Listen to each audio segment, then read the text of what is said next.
Hey, Dave in Pennsylvania, it says here that you're a Satanist and you have a reason we should be less courteous to Christians. I first have to note that less is a relative term. Less courteous than Matt or less courteous than me? Personally, I think Matt is far too courteous.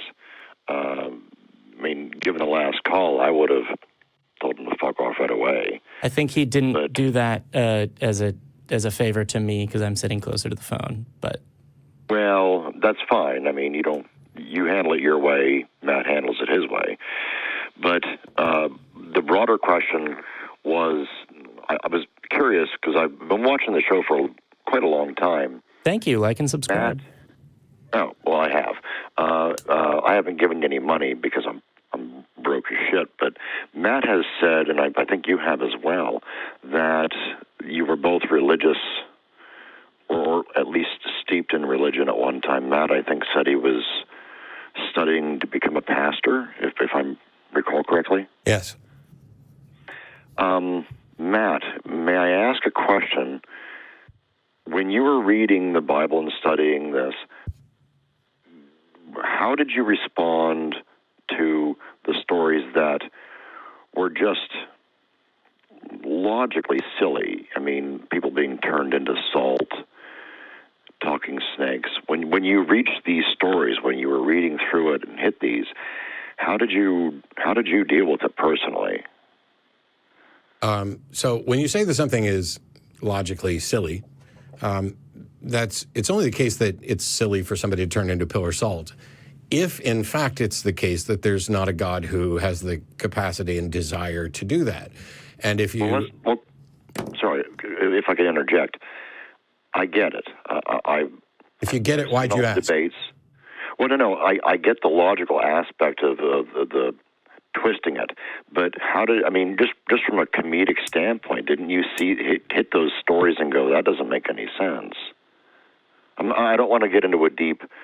We could do the whole, Daniel Dennett kind of philosophical thing, but how did you get to that point and go, oh, that's okay? I'm not trying to be a dick. I'm being honest. Because I read them from a non-religious standpoint. And I never did, and if you hadn't interrupted, I would have gotten there, because I was indoctrinated from the age of 5, so when I read the Bible, I already believed this. And that's why it took years to get to the point of realizing, hey, maybe I don't have a good reason to believe there's a God, and if that's the case, then all of a sudden these stories that you immediately identified as silly start becoming more obviously silly or illogical or irrational or without supporting evidence to me. But I was fighting through indoctrination. It takes time to get there. So you're saying that, and again, I'm not trying to be an asshole to you. Well, then you should let me finish the remark that I was in the middle of to the question that you asked me specifically. Okay, fine. I mean, you want me to be nastier to Christians. I'm just showing you what it looks like. You can be nasty to me all you want. I get it all the time. I'm fine with that. But you're saying that because of the indoctrination. Yes. And I'm just trying to get my head around it because I wasn't indoctrinated. Because of the indoctrination, you were able to kind of, what's the best word, swirl this into a rational way of thinking. Am I understanding It is rational. It's not swirled. It is rational given that prior belief. If, for example, I believe that somebody loves me, I could be wrong about that, but if I believe that somebody loves me, that fundamentally changes the way I assess things about that relationship. We're right back to the stalking thing. If I think Taylor Swift loves me, then it's reasonable for me to conclude that something she said may have been a secret message to me that she just didn't want to communicate to everybody else. This is the problem, is that initial belief doesn't ever get challenged for most people. Instead, they are surrounded by everybody else believing the same thing. And so what's the motivation for you to stand up against the overwhelming majority of everybody who's lived in the last 10,000 years? No, I agree with that. I totally understand that. But because where I'm from, everyone was religious, but... I'm sorry to hear that.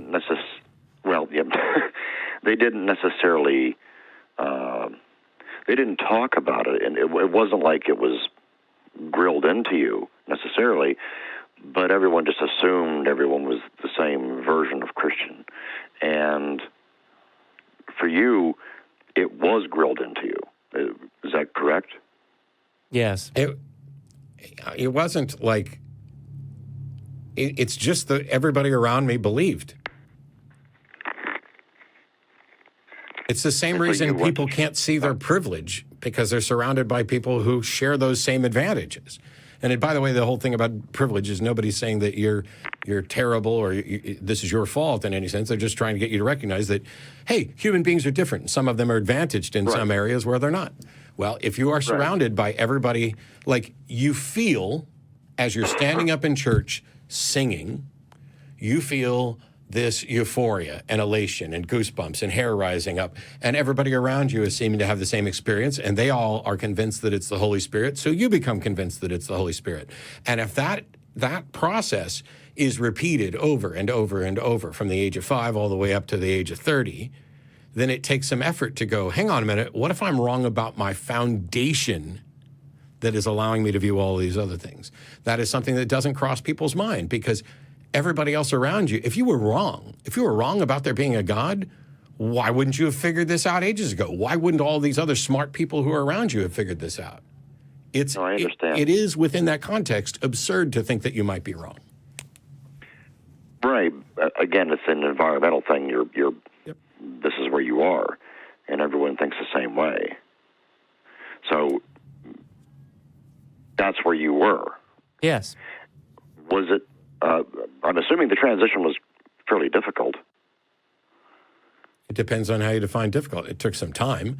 I don't suffer with it the way other people did. Like, I've never had a fear of hell in my entire life. Well, no, I don't mean that. I mean family members kind of disowning you or being disrespectful to you. Yeah, on my 50th birthday, I read the birthday card I got from my mom. Oh, I remember. I think I saw that episode. Yeah, so we'll just say it's been difficult. That's some shit. Yeah. Yep. All right, what else we got? Being less two more. Respectful to. Sorry. Oh. We got at least one other call we're going to try and get to. Yeah, we're like 40 minutes over. Yeah. Oh, okay. My apologies. I'll be brief. I think that Matt is. I think that I like your show. I watch the Atheist Experience all the time. I think that at times we should be a lot less respectful to Christians when they. The frustration for me is when they call in with the same argument that they've called in for the past 5 episodes. That's never, ever, ever, ever, ever happened. This is your bias showing.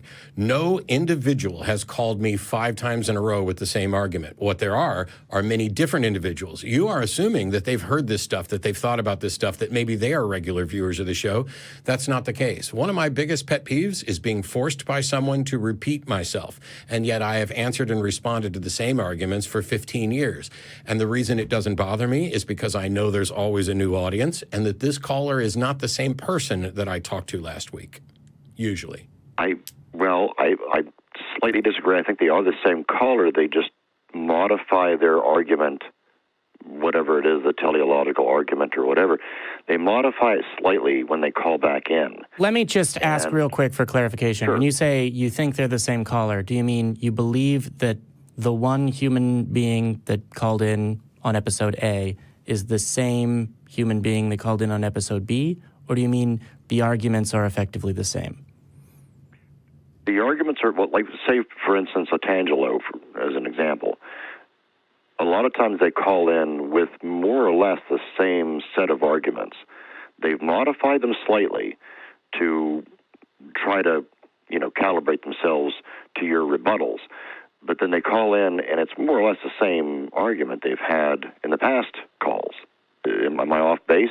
That does happen. So to be clear, you're saying that hosts of these shows should be less courteous to a repeat caller that doesn't actually stop using an argument that you've already responded to, or that calls in every time to repeat the same argument, like a single human? Or are you saying that day one, Sally calls in and gives an argument, gives the teleological argument, and episode 2, Joe Schmo calls in and gives the teleological argument. Joe Schmo should be treated more harshly because we've heard the argument before?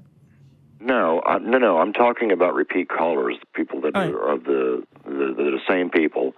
They've slightly modified their argument to attempt to, diffuse some of the rebuttals. But it's the same argument. No. Here's the problem. Okay. Person A calls the show and presents an argument, and I offer a rebuttal. So then they go back and they rework their argument, and they call back in with their rework, for which I have to offer a rebuttal. They have done exactly what they should have done, and I'm not going to shit on them for that. Well, doesn't it frustrate you, though? I mean, it frustrates me, and I'm not saying you shouldn't do it. I'm bringing this up just as a viewer. It is frustrating to me, Why? but I understand why. I understand why you're rehashing it, but it's not a rehashing. You just acknowledged they called in with a slightly different version. And the thing is, the Christian that's sitting out there, or the theist that's sitting out there that listened to them call in last week and watched them get demolished because they had flaws in their argument, is watching potentially again. And now they've called in with what is perceived to be a better argument. And that other person who's watching may have done exactly the same thing. They may have said, oh, what you should have said is this. And now that person calls back in and says with that. And now I'm hitting 2 people.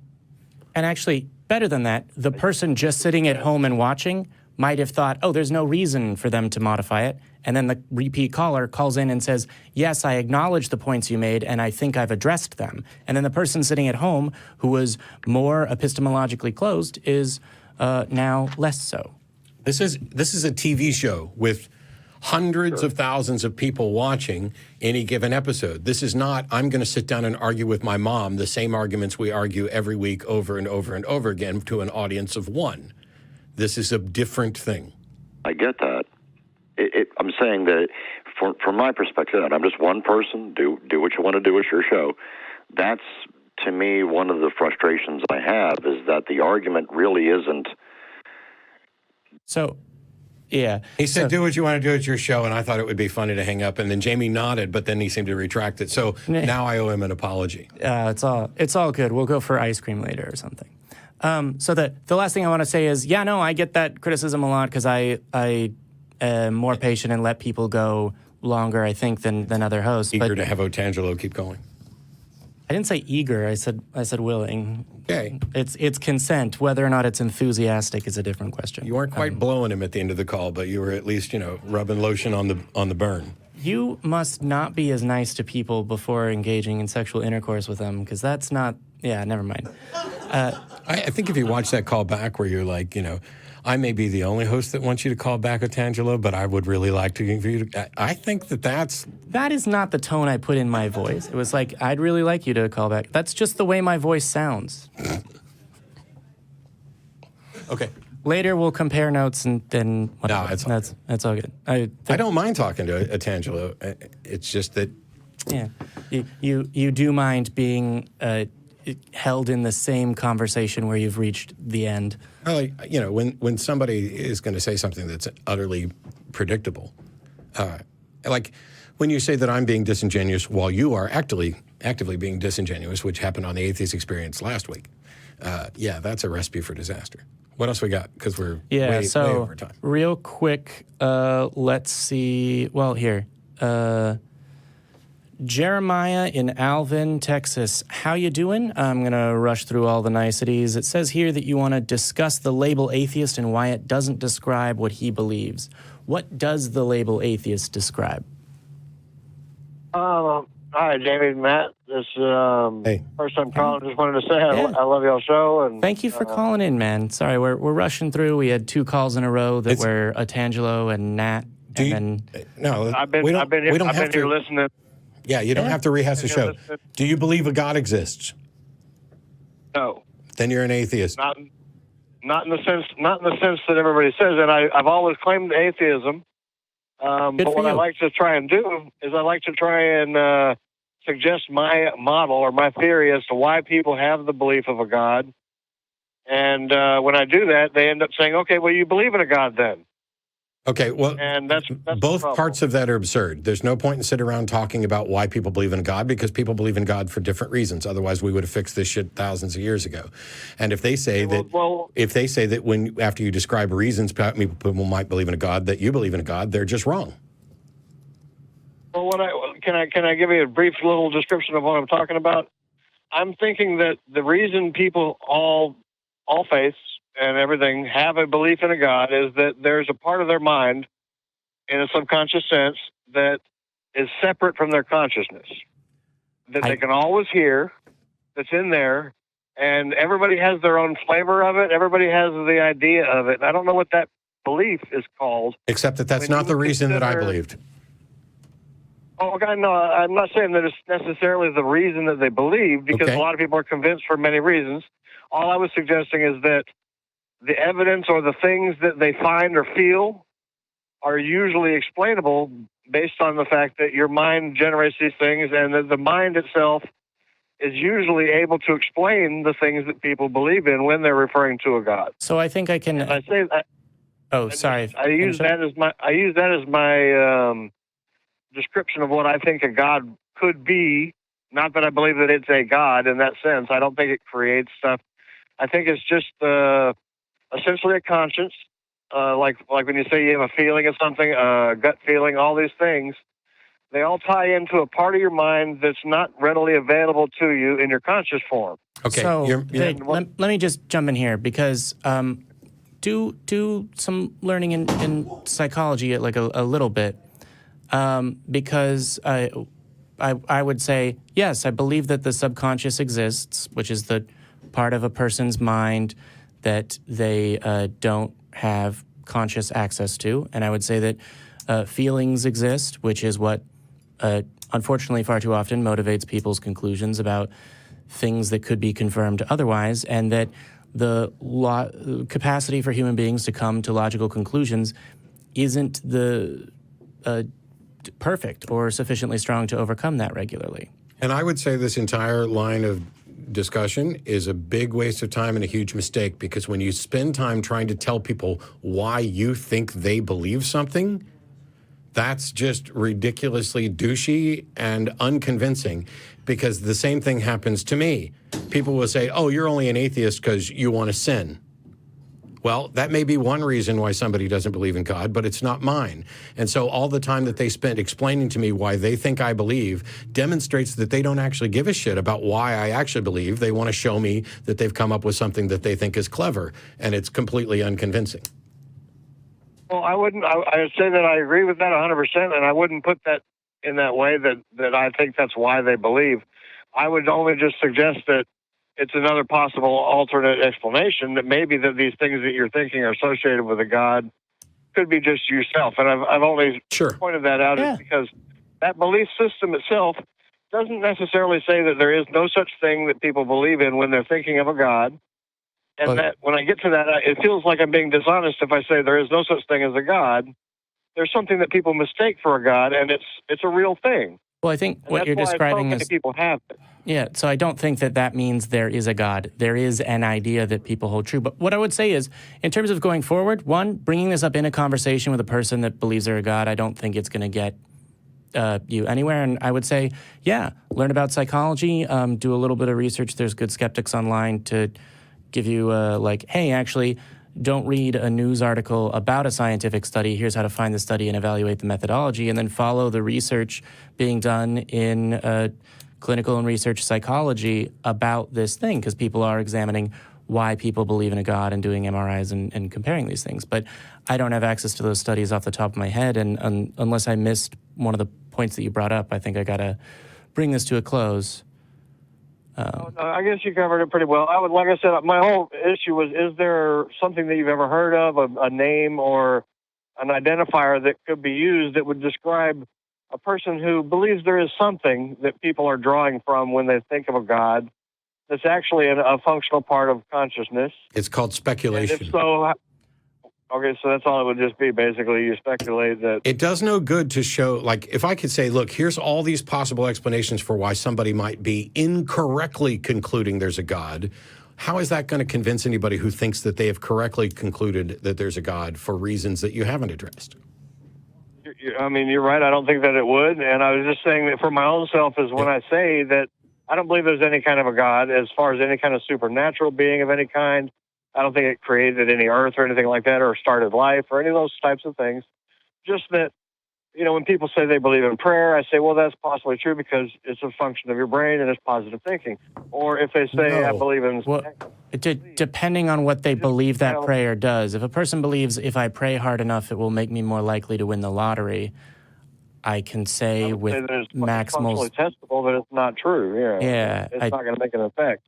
Yeah. And that's all I'm saying. I'm not claiming to explain away the things that they say that can't be verified. All I was just trying to suggest is that when I do get into a situation where somebody has a belief and I try to be open, at least to the point of, well, I don't believe that's necessarily the case. And I kind of I feel like I have a need to come up with something that might be a plausible explanation for why they feel that way as an offer.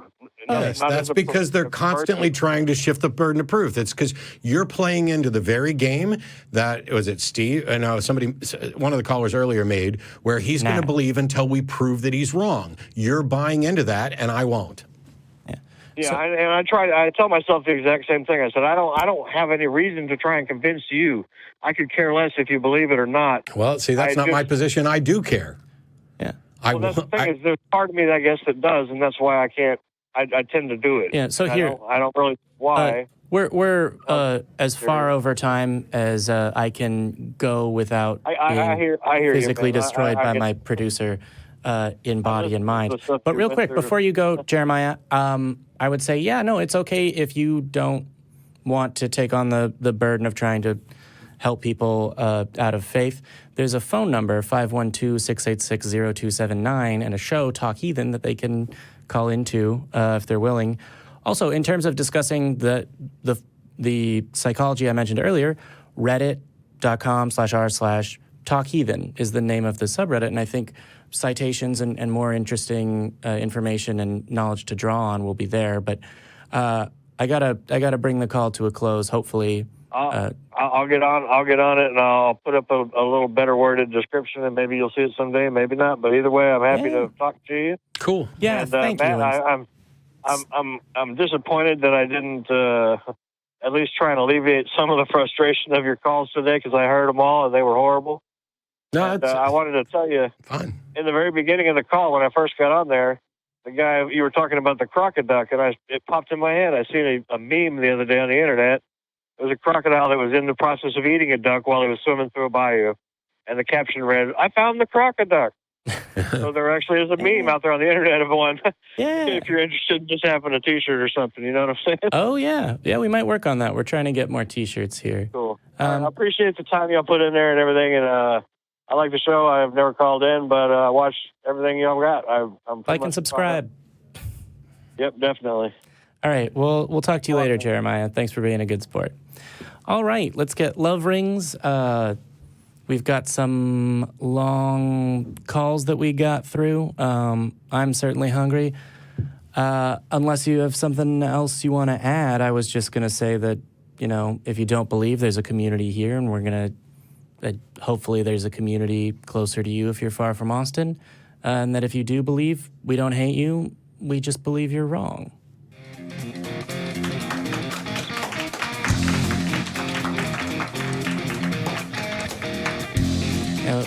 The last call he got to